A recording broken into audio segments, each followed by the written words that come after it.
Voilà, nous sommes encore là, tel qu'annoncé. On va parler des rôles de l'Église dans la politique. Qu'est-ce que l'Église a fait? Qu'est-ce que l'Église continue à faire? Nous recevons pour vous l'archevêque Léonard Lambalamba, bienvenue. Merci. Voilà, ainsi que Monseigneur Rufin Mayele, bienvenue. Oui, merci bien. Voilà, archevêque Léonard Lambalamba, vous êtes au niveau de l'OSEC.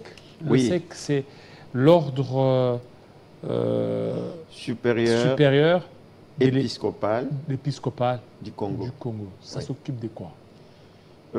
C'est comme vous l'entendez, c'est un ordre. Il y a les ordres, il y a l'ordre de médecins, l'ordre des ingénieurs, et puis il y a l'ordre épiscopal. Ça a été créé depuis quand? Oui, depuis longtemps. Hein. C'est une émanation de Redutsko qui s'appelle Rassemblement des enfants de Dieu pour la transformation du Congo, qui existe depuis des dizaines d'années. Alors c'est maintenant que cette structure qui est dans le Redutsko, Rassemblement des enfants de Dieu pour la transformation du Congo, est en train d'exercer son pouvoir. Maintenant, c'est au niveau des... Est-ce que c'est seulement au niveau, au niveau national, au SEC? Oui, au SEC, c'est au niveau national, hein, mais le Redutsko n'est pas au niveau national, et au niveau international. C'est-à-dire rassemblement de tous les enfants de Dieu qui prônent, qui croient que le Congo c'est un pays prophétique. Donc c'est ainsi que dans le Redutsko, il y a des Américains, il y a des Sud-Africains. Dernièrement, on avait une conférence avec les Américains, la formation. Tous sont membres du Redutsko. Mais l'OSEC, là, c'est au Congo. Voilà, voilà. Au SEC, tel que là, ça fait partie toujours des églises des réveils?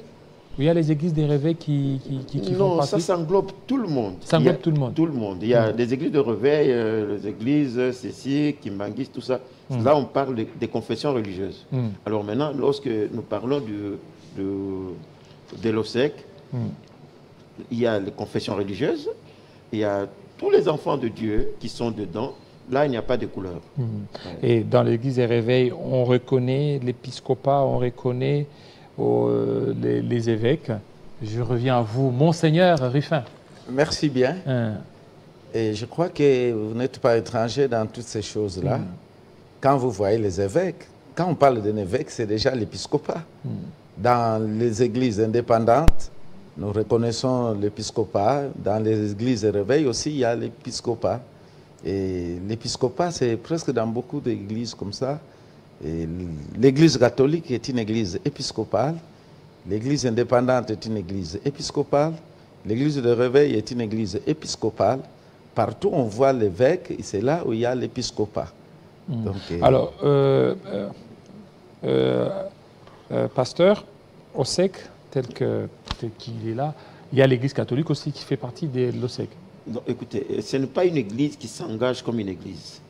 C'est l'ordre supérieur épiscopal, c'est-à-dire les évêques, les individus, le membre. C'est-à-dire, dans l'OSEC, il y a les catholiques sont dedans, qui s'engagent individuellement. C'est-à-dire, il y a chaque individu, chaque évêque qui fait membre. Donc, il y a toutes les églises, mais pas avec les mandats de son église, mais le mandat épiscopal. Oui. Je vous ai connu très jeune. Moi, j'étais très jeune. Vous étiez au niveau des Kamenzi. Ça évolue, ça continue? Très bien. Là, je suis un homme à plusieurs casquettes. Hein. Là, je suis le représentant légal de Kamenzi. Bien de voir qui est dans le monde aussi. C'est là où vous m'avez connu. Voilà. Alors, Monseigneur Rufin Mayele, vous, l'église d'attache, c'est laquelle? Je suis de l'Union des églises indépendantes du Congo, mais je suis aussi le représentant légal de ma communauté. C'est laquelle? Communauté CEPO, communauté des églises pentecôtistes de la parole orthodoxe. Voilà. Ah, vous, voilà. Orthodoxe, c'est... Non, l'orthodoxie, ce n'est pas le catholique orthodoxe. Le mot orthodoxe signifie ce qui est correct, ce qui est droit. C'est le mot que vous trouvez dans l'orthographie, l'orthopédie, signifie ce qui est droit. Voilà, alors, quand nous parlons de la parole orthodoxe, ça signifie la parole juste, droite et correcte. C'est là où je suis représentant légal. Alors, au niveau de l'OSEC, vous avez parlé, vous avez dit... ça rassemble, il y a même des évêques, des églises catholiques.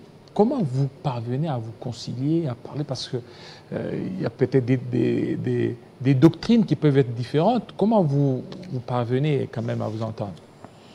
Et, monsieur le journaliste, le problème que nous avons ici avec l'OSEC, c'est quelque part remettre un peu de l'ordre dans ce que nous sommes en train de vivre. Vous savez, pour répondre à votre question, le pays, le Congo, notre pays, a de sérieux problèmes. Je parle du développement. Le pays doit se développer. Donc, les Congolais ont besoin du développement, c'est-à-dire le bien-être de la population. Alors, laissez-moi vous dire, peut-être vous serez surpris de comprendre qu'il y a des fléaux qui freinent le développement du Congo. Nous avons les hommes politiques qui sont un frein réel pour le développement. Vous allez, peut-être, lorsque vous allez m'autoriser de parler, vous comprendrez. Il y a aussi les églises, ou l'église. L'église qui est aussi un frein réel pour le développement. Alors, l'OSEC veut mettre ça en lumière pour faire voir à la population que non, si le pays ne se développe pas, nous devons faire très attention avec les politiciens et très attention avec les églises. Vous vous demanderez, mais moi, en tant qu'homme d'église, comment je peux dire de telles choses? Et je répondrai à votre question si vous me permettez. Oui, allez-y. On peut déjà entamer notre thématique. Vous dites que les hommes politiques, les églises constituent un frein de développement. Un grand frein. Lesquels? Nous nous remettons un peu dans l'histoire. Je veux parler de ce que vous connaissez. Parce que vous savez qu'au Congo, il y a à peu près 1000 partis politiques. N'est-ce pas? Oui. C'est un record mondial. Aucun pays dans le monde ne peut avoir 1000 partis politiques. Il y a aussi beaucoup d'églises. Là, c'est la prolifération politique des partis politiques et la prolifération des églises. Et là, je vais parler des églises. Les églises, il y en a à peu près 20 000. 20 000? Oui.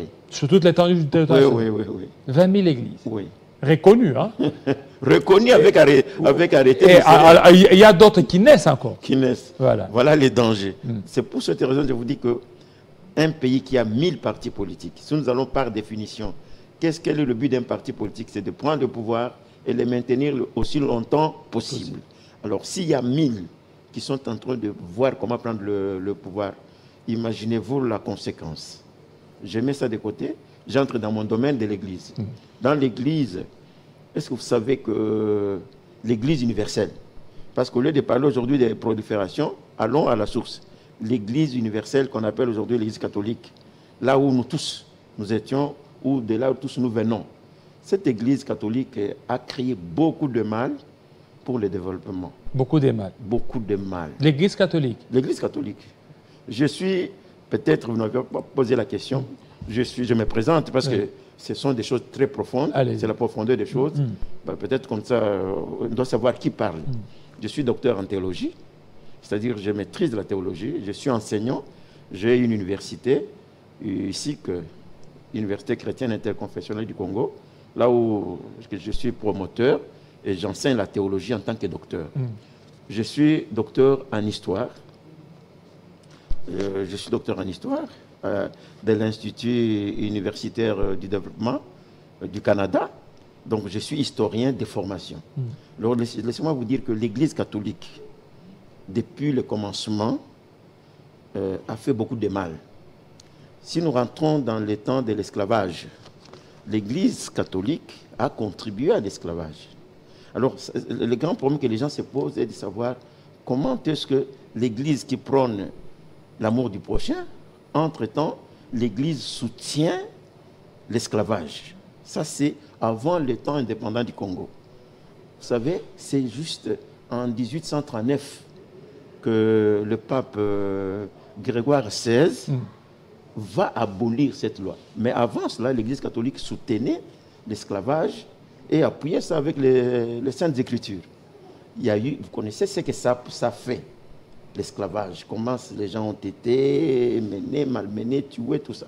Après, de 1885, en 1908, c'était l'État indépendant du Congo avec le roi Léopold II.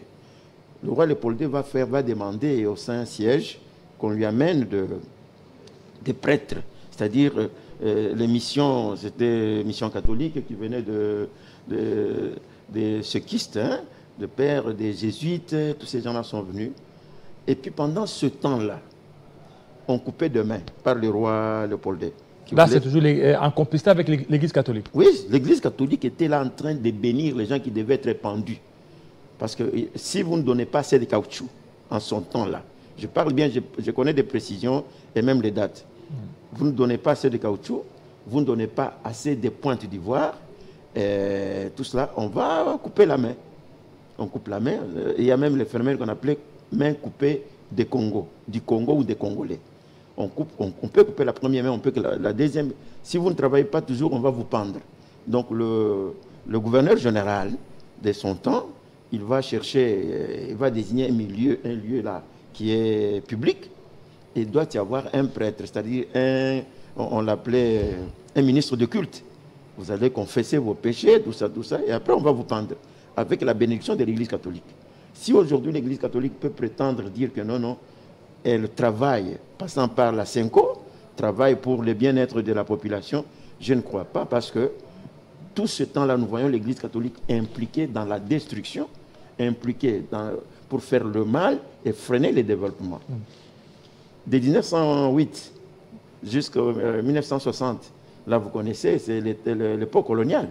L'Église catholique était partie prenante parce qu'elle faisait partie de ce qu'on appelait la trilogie, c'est-à-dire l'armée, l'Église et l'État belge. Tous les mal qu'on a fait. Et puis l'Église catholique était gâtée parce qu'il y avait des subventions. Toutes les écoles, les hôpitaux, les œuvres sociales, tout ça, c'est la Belgique qui donnait les fonds à l'Église catholique. Pourquoi l'Église catholique n'a pas pu développer les pays avec toutes ces facilités-là?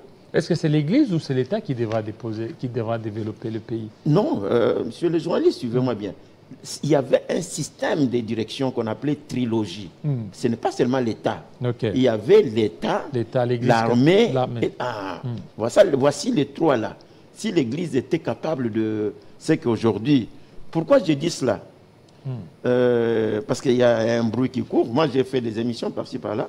On dit non, dernièrement, Monseigneur Cholet a passé, je ne sais pas sur Top Congo, quoi, pour dire que non, il semblerait que si la CENI n'arrivait pas à donner, après les élections, à donner les résultats selon ce qui sera travaillé dans la Senko, c'est-à-dire qu'on chercherait un homme fort. Un homme providentiel. Qui peut faire un coup d'État. Ça, c'est grave. Est-ce que peut-être c'est pas les propos qui ont été pris hors contexte, peut-être? Non, le contexte, c'est quoi? Lorsqu'on parle pour un homme, un chef de l'Église, on doit savoir qu'est-ce que je peux dire pour que ça ne soit pas mal interprété.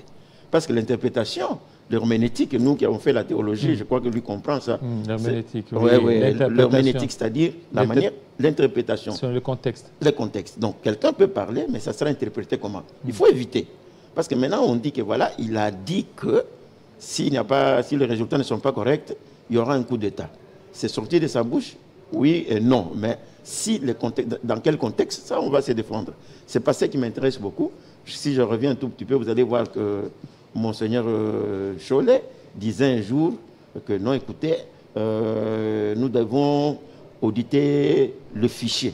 Donc, les mêmes problèmes, depuis que le Congo existe, l'Église est là. Si nous pouvons dire que l'Église catholique, après tout, c'est l'Église la plus meurtrière de l'histoire, qui a tué, même avec l'arrivée de Mobutu. Vous allez voir que nous allons dire que la Senko, entre guillemets, est parmi les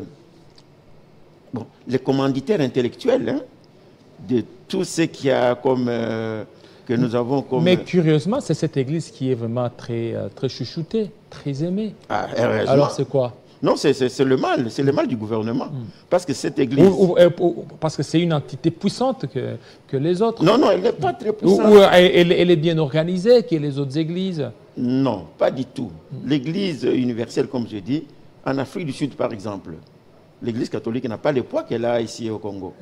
Dans d'autres pays, je cite seulement nos voisins, dans d'autres pays. Mais ici, est-ce que vous savez que l'église catholique, Mobutu donnait des dons? Et puis ici au Congo, c'est que vous ne pouvez pas oublier, parmi les conducteurs, les dirigeants politiques 80% sont de l'Église catholique, même 90%.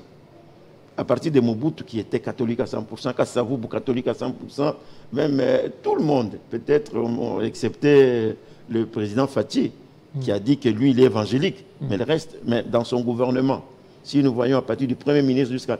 Tous sont presque catholiques.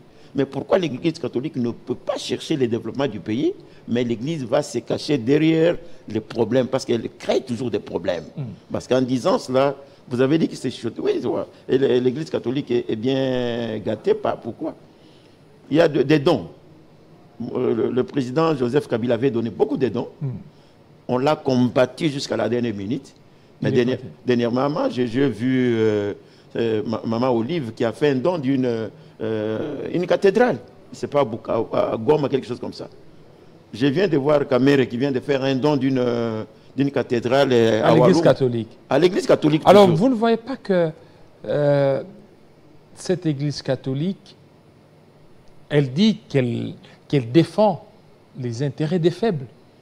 Alors, pourquoi ne pas comprendre? Et pourquoi la politique ou les politiques ne parviennent pas aussi à comprendre l'idée vantée ou l'idée défendue par l'Église catholique sur laquelle il faut défendre beaucoup plus les faibles? Non, l'Église catholique ne défend pas le faible. Elle défend... L'Église catholique joue à deux vitesses. L'Église catholique joue au chaud et au froid. L'Église catholique présente l'amour du prochain. L'Église catholique soutient l'esclavage. Donc ce qu'elle fait, ce n'est pas le vrai rôle de l'Église. Non, il faut être dedans. Il faut être comme nous, en tant qu'historien. Pour comprendre. Je comprends ces choses. Mobutu a été formé par les pères chétistes, comme je venais de le dire. Et Maloula, la même chose.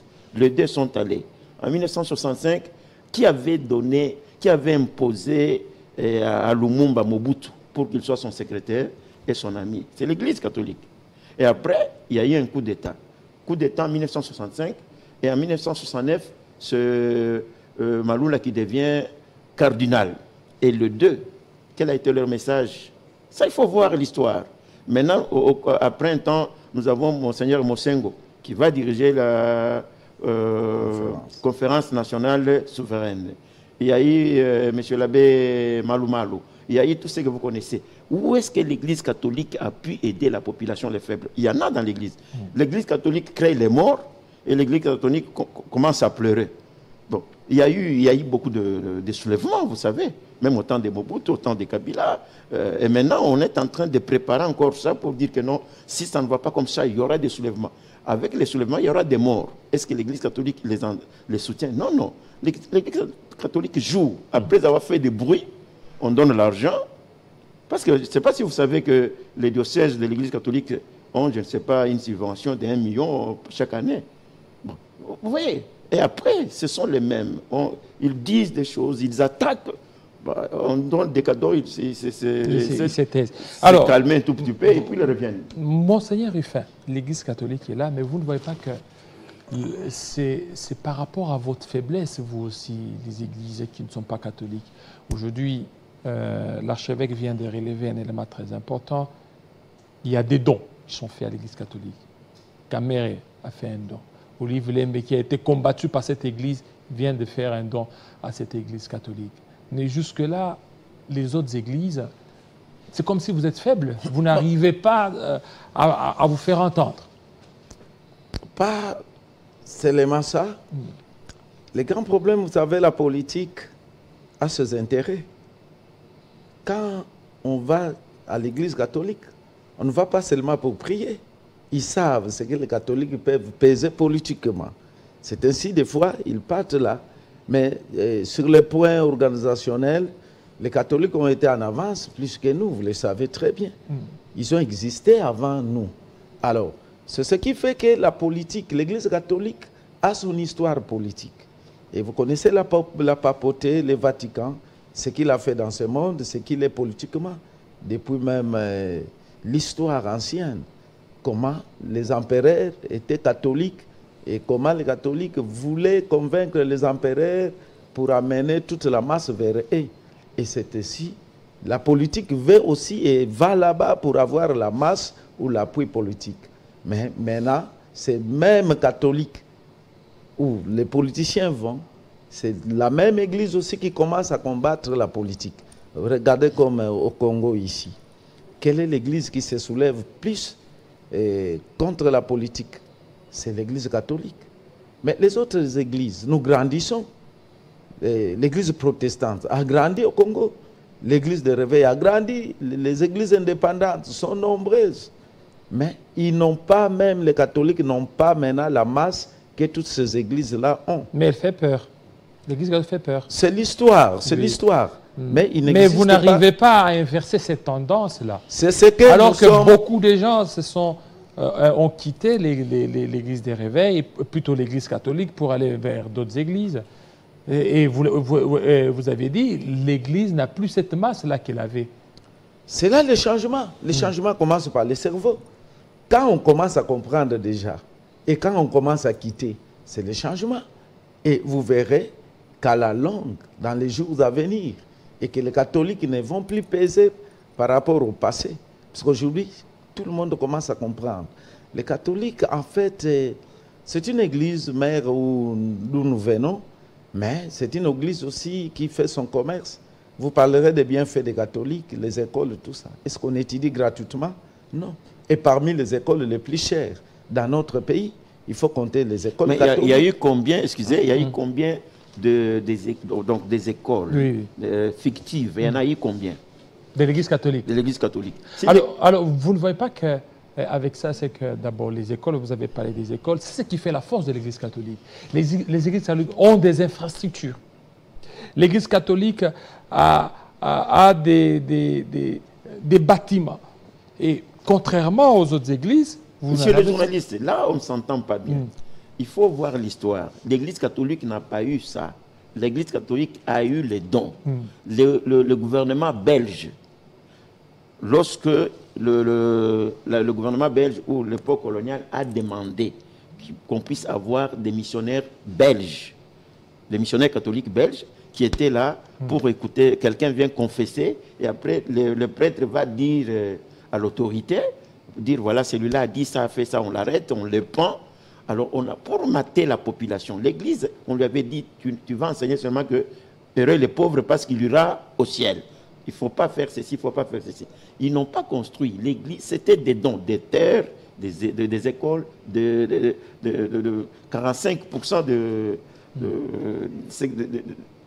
centres de santé. Alors maintenant, pourquoi aujourd'hui vous ne bénéficiez pas aussi de ce don aussi? Pourquoi vous ne faites pas Qui va nous donner les dons? Si on donne à l'église catholique, là c'était le gouvernement belge. Oui, mais maintenant aujourd'hui, il y a ces dons.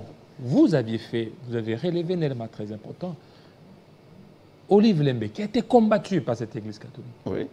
Très combattu d'ailleurs. Oui. Si aujourd'hui il y a eu tout ce qu'il y a, c'est l'église catholique qui a tout fait. Olive Lembe a fait un don d'une cathédrale au niveau des Goma, à cette église catholique. Vous venez de parler sur... des caméras. Voilà, des caméras, qui a même été relayé ici chez nous à Télé 50. Un don à l'église catholique. Alors, pourquoi on n'a pas fait ou on ne fait pas ces dons aussi aux églises des réveils? C'est votre... Alors qu'aujourd'hui, nous avons un président qui est évangélique. Non, non, ça c'est votre rôle en tant que journaliste. Et qui est évangélique. Et même des véhicules, on a même vu les véhicules qui a été donné à Monseigneur Ambongo. Mais alors après, Monseigneur Ambongo prend le véhicule et après il se rétracte, le refuse. Kabila avait donné autant, Mobutu avait donné autant, Tshisekedi donne. Il y a même ce que je dis qu'on donne l'argent au diocèse. Chaque année, je ne sais pas, je n'ai pas bonne mémoire pour... Mais c'est pas moins de 1 million de dollars qu'on donne à chaque diocèse catholique par an. Alors, ce qui fait 49 millions de dollars qu'on donne à l'Église qui est en train de détruire son peuple, de tuer, de mentir. Et puis, avec tout ce qu'on est en train de dire aujourd'hui, par exemple, nous voulons faire ça. Ça joue à deux temps. Un moment, ça présente à la population que nous sommes pour vous, et pourtant, ce sont les intérêts de l'Église catholique. L'Église catholique est en train de protéger ses intérêts. Et puis, elle est quand même organisée, elle est structurée. Regardez les églises indépendantes. Nous avons OSEC, il y a l'RSC, il y a AMEC. Après AMEC, il y a les hauts représentants, les églises hauts représentants. Mais toute cette structure, on ne sait pas quelle est l'interface. L'État congolais peut parler avec quelle interface? Alors qu'à l'Église catholique, il suffit seulement d'appeler en Mbongo, vous avez toute l'Église catholique. Mais les autres églises, on sait que tout à l'heure, c'est un peu de... Non, là, je voudrais vous aider, monsieur le journaliste. Vous voyez, dans ce pays, il y a des choses qu'on doit changer. Les églises, d'une manière générale, dépendent du ministère de la Justice. Vous comprenez? Le ministre de la Justice, est-il pasteur? Est-ce qu'il connaît le système ecclésiastique?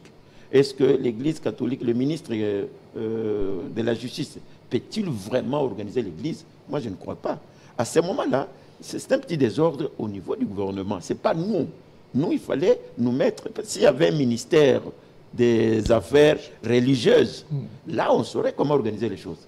C'est ainsi que l'OSEC est en train de dire ordre supérieur épiscopal. Il faudra que les églises, toutes ces églises, nous sommes très nombreux, nous, tels que vous nous appelez là-bas, mais nous ne sommes pas organisés parce qu'on ne nous a pas donné cette facilité de nous organiser. On ne nous donne pas la facilité. Mais vous avez des arrêtés mais non, ça c'est en ordre dispersé. Oui. S'il y avait, vous venez de poser la question ici, l'interface. Bon, s'il y a l'interface, en dehors du ministère de la Justice, là où il y a tout, il y a les chefs coutumiers, il y a les CCI, il y a tout est dedans. Ce n'est pas l'Église.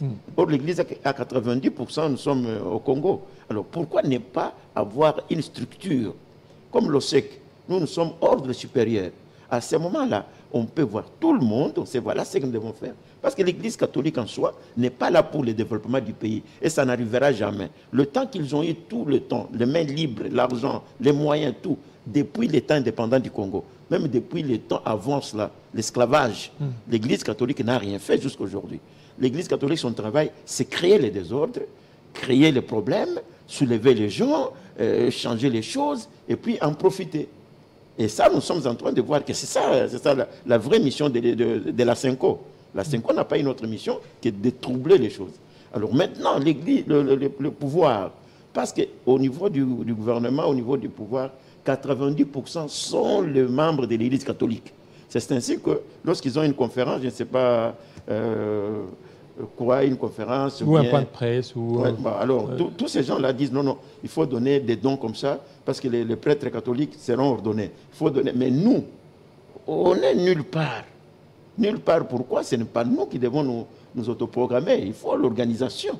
Et nous voulons que cette organisation soit faite. Ainsi, nous demandons au gouvernement de comprendre les jeux de la CENCO. Ça n'a pas commencé aujourd'hui. C'est comme ça, même si un ange du ciel venait pour gouverner ce pays, et la CENCO est là, ça ne marchera pas.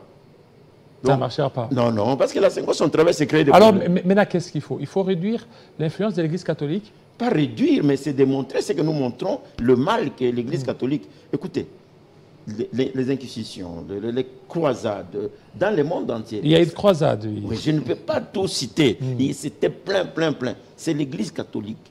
L'Église catholique a fait l'esclavage pendant 19 siècles. Il y a eu la guerre des religions entre les catholiques et les protestants.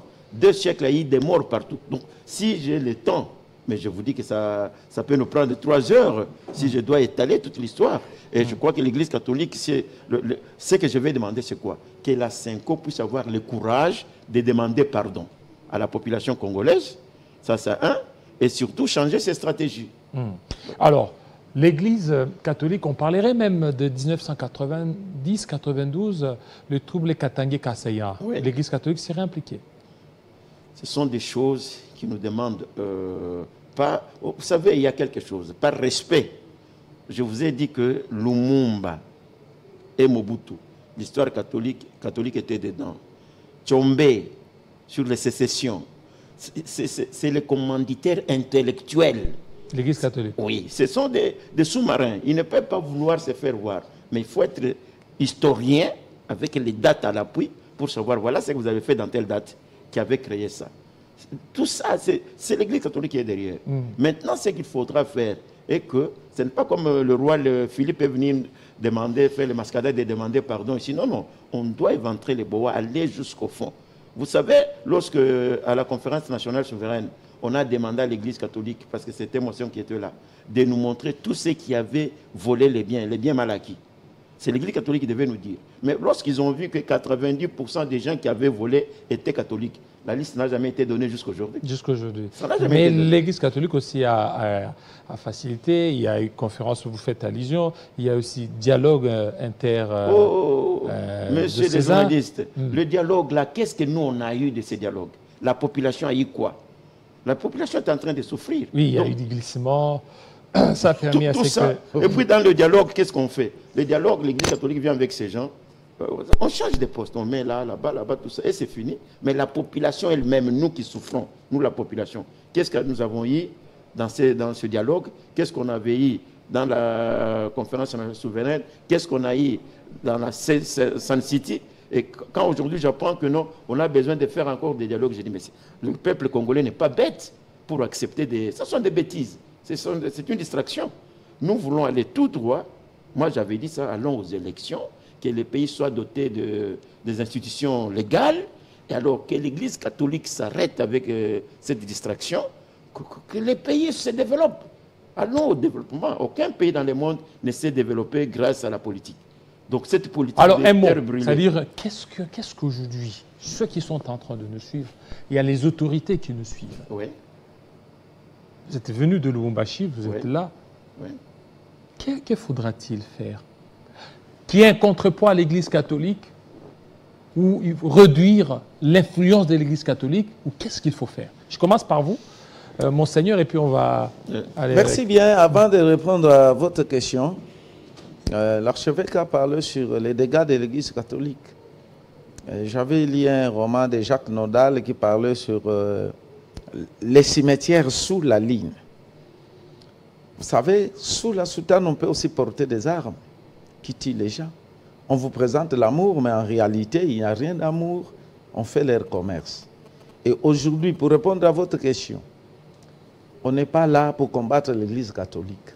Réduire l'influence de l'Église catholique signifie quoi? Nous, les autres églises, nous devons comprendre aussi que notre temps est déjà là. Puisque pour avancer, il ne faut pas regarder ce que fait l'autre. Il faut que nous avancions.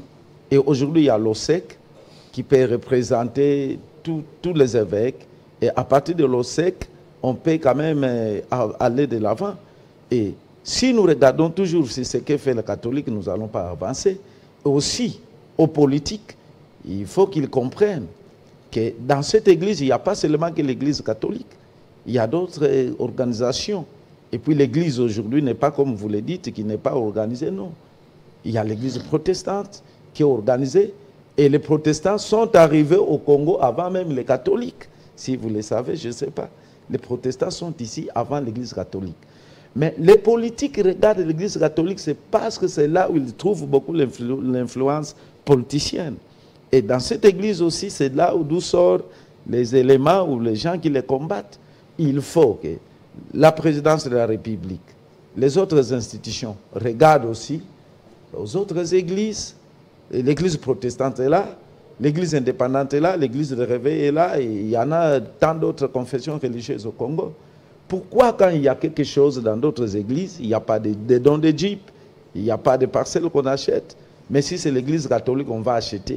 Non seulement puisqu'ils sont organisés, mais c'est là où peut-être ils trouvent les intérêts politiciens. Mais j'interpelle alors la politique qu'aujourd'hui, la masse que forment les autres églises vaut plus que l'église catholique. S'ils vont toujours à l'église catholique, c'est parce que c'est là où ils trouvent l'intérêt politicien. Ils se trompent, qu'ils regardent aussi. Et de l'autre côté, nous sommes là. Il faut, quand il y a des sacres, des ordinations, il faut aussi que la présidence vienne avec des jeeps, qu'il fasse aussi des dons. Parce qu'aujourd'hui, le président, comme vous venez de le dire, il est évangélique. Mais qu'est-ce qu'il fait dans les églises évangéliques? Aucun don. Rien n'est palpable. Mais nous les soutenons le président, nous l'aimons, nous les soutenons. Il faut aussi qu'il regarde de l'autre côté. De l'autre côté. Oh, oui. Voilà, alors, archevêque. Oui, moi je voudrais dire ceci. Je vous ai dit que nous parcourons l'histoire et nous voyons ce que l'Église catholique a fait, qu'à 80%, l'Église a contribué dans le mal, dans les sous-développements. Et en plus de ça, même jusqu'à aujourd'hui, la Cinco, ce n'est que une façon de l'Église catholique de se produire autrement, changer des noms, quoi. Parce que c'est le dirigeant catholique, ici je ne parle pas de membres de l'Église catholique, les fidèles, je parle des dirigeants catholiques. Alors, ces gens qui ont, depuis longtemps, depuis la nuit de temps, combattu le pouvoir. Maintenant, ils sont en train de combattre le président Félix. C'est vrai, c'est leur jeu. Ils ont combattu Mobutu, ils ont combattu. Tout cela, c'est pour que les choses n'avancent pas. C'est ça la mission qui a été donnée depuis la trilogie jusqu'à aujourd'hui. Donc, ce que nous demandons au gouvernement, ou bien ce que nous demandons aux amis catholiques, de la Cinco par exemple, c'est de savoir comment faire des retenues de leur langage. Parce que les retenues. Est-ce qu'aujourd'hui, on peut dire on se dirige vers une guerre entre les églises, l'Église catholique et l'Église des réveils ou les autres confessions? Non, c'est l'Église catholique qui crée comme d'habitude. Je vous ai dit que lorsque nous voyons les inquisitions, nous voyons les guerres des églises. On a tué combien? À partir du temps de Constantin, jusqu'à la réforme en 1517. Bon, lorsque l'Église catholique a été acceptée comme une église officielle, bon, avant que l'Église protestante soit acceptée avec la réforme, l'Église catholique a tué combien de gens? Vous voyez, c'est son système. Donc c'est une guerre qui est là. Donc pour l'Église catholique, elle ne voit que ses intérêts, pas les intérêts des autres. Pas les intérêts de la population, mais elle trompe, j'ai dit, un commanditeur intellectuel. Il crée des problèmes, vous vous soulevez, on vous tue. C'est comme, j'ai parlé l'autre fois de l'ONU, un jour je disais, l'ONU vient, fabrique les armes, crée de guerre, et après vient donner la nourriture aux blessés. C'est ça avec l'Église catholique. Crée des problèmes, les gens meurent, et après l'Église catholique vient pour faire des messes, et pour dire non, non, voilà, on tue les gens. Mais qui avait soulevé la population? Qui avait soulevé la population? C'était l'Église catholique. Maintenant, c'est que Monseigneur Scholl est en train de dire. C'est quoi au juste? Il soulève la population. Et quand ces gens vont descendre dans la rue, on va les tuer, l'Église va commencer à pleurer. Mais qui les a soulevés? Vous voyez les systèmes là qui n'est pas bon. Ce n'est pas honnête pour une Église. Et ça, nous demandons maintenant au gouvernement de comprendre que nous avons l'OSEC, que nous avons les églises, que le gouvernement sache qu'est-ce qu'on est en train de faire. Parce qu'en perdant le temps toujours derrière l'Église catholique, les choses ne changeront jamais. Donc cette fois-ci, il faut que le gouvernement jette aussi un regard sur vous. Oui, parce qu'on donne des dons à l'Église catholique. Nous n'avons pas seulement besoin des dons, nous avons besoin de le développement de la population. Ce que l'Église n'a pas fait, j'ai dit bien, depuis le siècle de temps jusqu'à aujourd'hui, l'Église catholique n'a rien fait pour le développement. Ne me parlez pas des écoles, des hôpitaux. Non, ça c'était un financement. Mais après tout, ce sont eux qui sont les bénéficiaires. Ce n'est pas la population. Voilà, alors il y a des téléspectateurs qui nous écrivent de partout. Ils nous disent c'est quoi les relations entre OSEC, l'RSC, OSEC RSC et les hauts représentants des églises? Non, au conseil, plutôt, au conseil des églises. Le problème qui est que les gens qui écrivent, nous devons être dans le même diapason, même réflexion pour comprendre. Oui. Il y a ce qu'on appelle confession religieuse. Celui qui pose la question fait l'amalgame des choses. L'amalgame. Elle ne comprend pas qu'est-ce qu'on appelle confession et qu'est-ce qu'on appelle organisme. C'est comme la Cinco. La Cinco, c'est un organe au sein de l'Église catholique. Oui. L'Église catholique est une confession religieuse. Oui. Alors, si quelqu'un pose la question, quel rapport y a-t-il entre l'OSEC et l'RSC? Non, là, on va discuter dans les vides. Il faudra que les gens sachent que non. L'RSC, c'est une confession religieuse qui s'appelle Église de réveil. Du Congo. Du Congo. Là, on peut comparer l'Église de réveil, les églises indépendantes, l'Église kimbanguiste. Il y en a, c'est à peu près 8 maintenant. Je sais pas. Alors qu'au siècle, là, c'est l'ordre. Ça, c'est un ordre. Ça n'a rien à voir avec tout effectivement. Ça. Alors, donc, je pense qu'on a besoin de... Les évêques qui sont partout, là, entrent dans l'ordre.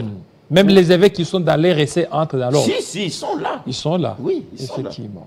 Alors, je pense, fidèles téléspectateurs, vous avez suivi, vous qui nous avez posé cette question. On revient pour terminer avec l'archevêque ainsi que Monseigneur. Quelques minutes seulement. On prend la dernière livraison d'informations avec Héritier Tambois. Merci beaucoup Jean-David. Bonjour messieurs et dames. Place à l'actualité à présent.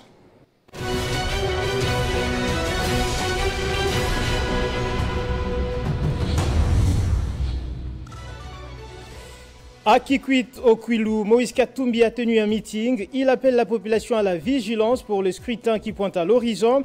Déplorant le manque des bonnes infrastructures routières dans la province du Kwilu, le président d'Ensemble pour la République a également invité le gouvernement central à accélérer les travaux de l'électrification de la ville de Kikwit. La CENI a annoncé hier le report de la publication des listes provisoires des candidatures des députés provinciaux et des candidats conseillers communaux. Selon elle, ce report est dû à la persistance de défis logistiques liés au ramassage et à la remontée des dossiers physiques des candidatures. Cette publication devrait intervenir mercredi 13 septembre 2023. Relance rapide des activités des Congo Airways. Le Premier ministre Jean-Michel Sama Lukonde a convoqué hier le ministre des Transports, Voies des Communications et Désenclavement, Marc Ekila, et le directeur général des Congo Airways, José Doubié-Louéa. Objectif, examiner les solutions urgentes à mettre en œuvre pour la relance rapide des activités de cette compagnie. En justice, vous le savez, Jean-Marc Kabound a été condamné à 7 ans de servitude pénale par la Cour de cassation lors d'une audience publique mercredi à Kinshasa. L'opposant politique est accusé d'outrage au chef de l'État et propagation des faux bruits. Dans ce même chapitre, le Rassemblement des journalistes pour l'émergence du Congo exige la libération sans condition de Stani Boujakera. Le directeur de publication d'actualité.cd est en détention depuis une semaine. Qu'est-ce qu'il veut? Et ce petit rappel, JMK Today reçoit ce jeudi dans la soirée le sénateur Denis Kambaï. Il répondra aux questions de Jean-Marie Kassamba sur la situation du Grand Kasaï. Et pour finir, en dehors de nos frontières, les inondations qui ont ravagé Derna en Libye ont fait à ces jours plus de 5300 victimes, parmi lesquelles au moins 400 étrangers, essentiellement des Soudanais et des Égyptiens. 2500 personnes restent portées disparues selon un nouveau bilan des autorités libyennes.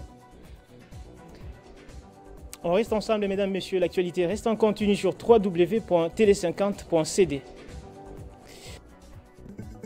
Retrouvez toute l'actualité en continu sur www.tele50.cd.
Voilà, merci. Voilà, nous allons terminer avec les hommes de Dieu, l'archevêque Lambalamba, Léonard Lambalamba, ainsi que Monseigneur Ruffin. Alors, monsieur l'archevêque, c'est vous qui avez la parole. Vous étiez en train de parler des pistes, des solutions.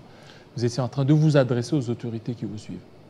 Bon, quelque part, je voulais chuter tout simplement en disant que le mal congolais, le frein du développement, c'est la Cinco. La Cinco. C'est la Cinco. Ça, c'est pas fort, ça. C'est fort. Non, c'est pas fort. C'est la Cinco. C'est la Cinco qui est le mal du Congo, les dangers publics.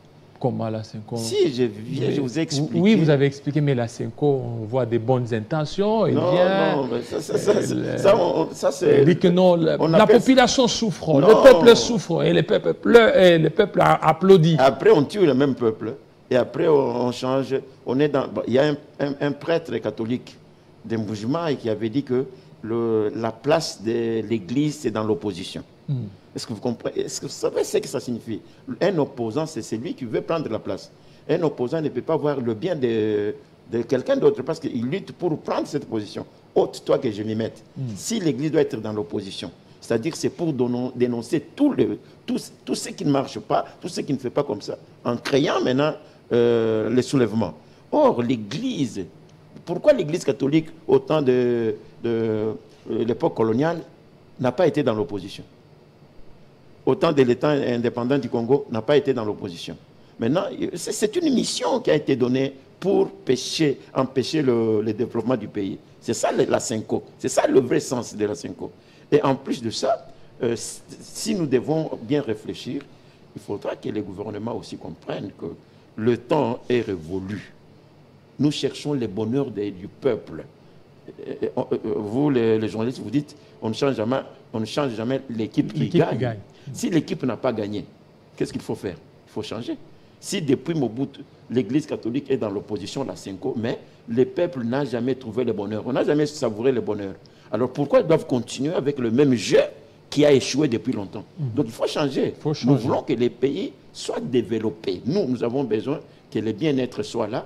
Alors que la Senko travaille pour le bien-être de la population et non pour la politique de terre brûlée qui est en train d'échouer, la politique de soulever les gens, ainsi de suite. Non, cette politique-là doit s'arrêter. Et puis, que le gouvernement sache que nous, qui ne sommes pas de l'Église catholique, dans les statistiques, les statistiques sont en train de donner la sonde, je ne crois pas que ça soit vrai. Nous sommes très nombreux, mais on doit nous donner le temps de nous organiser aussi et de faire quelque chose de bon. Mais s'il y a même nous pouvons développer, parce que c'est que l'Église catholique a eu. Nous avons des universités que nous-mêmes on a montées. Nous avons des orphelinats. Nous avons ceci. Mais l'Église catholique, ce sont des dons qu'on donne.